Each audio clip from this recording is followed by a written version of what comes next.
नमस्कार. आपली रेसिपी या यूट्यूब चॅनलमध्ये तुमचं सर्वांचं स्वागत. मी पुष्पा. आज आपण बनवूया दोडक्याची रस्सा भाजी. कढई गरम झालेली आहे. मी तेल टाकून घेते. त्याच्यामध्ये 1 चमचा जिरं घालून घेते.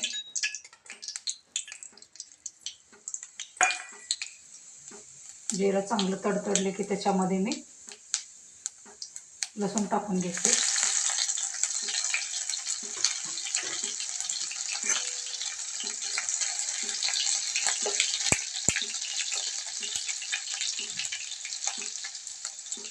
त्याच्यामध्ये मी कांदा घालून घेणार आहे.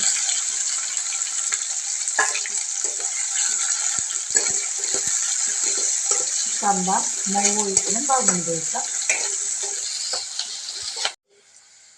तुम्ही बघू शकता आपला कांदा मऊ झालेला आहे.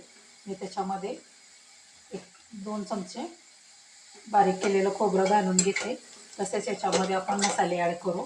त्या मसाल्यामध्ये धना पावडर, गरम मसाला, घरचं लाल तिखट आणि चवीपुरतं मीठ घालून घेते. हे मसाला आपण पूर्ण एकत्र करून घेऊया. चांगला तेलामध्ये भाजला पाहिजे.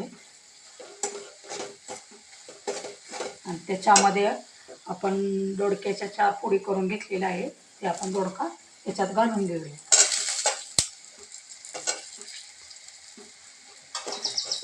दोडक्याला मसाला लागला असता आपण थोडंसं परतून घेऊया.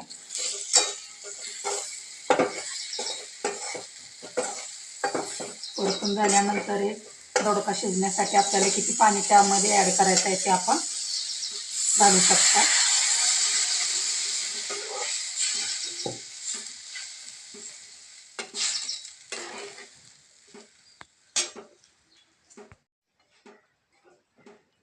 मी याच्यामध्ये 2 चमचा शेंगदाण्याचे कूट घालून घेत आहे. त्याचबरोबर मी वरून कोथिंबीर टाकून घेते आणि आपण दोडक्याची भाजी 10 ते 15 मिनिटासाठी शिजायला ठेवून देऊया. तुम्ही बघू शकता आपला दोडका खाण्यासाठी तयार झालेला आहे. मी तुम्हाला दाखवते. आपला पूर्णपणे दोडका शिजला आहे. नवीन व्हिडिओ माझा बघत असेल तर माझ्या चॅनलला लाईक करा, शेअर करा, सबस्क्राईब करा.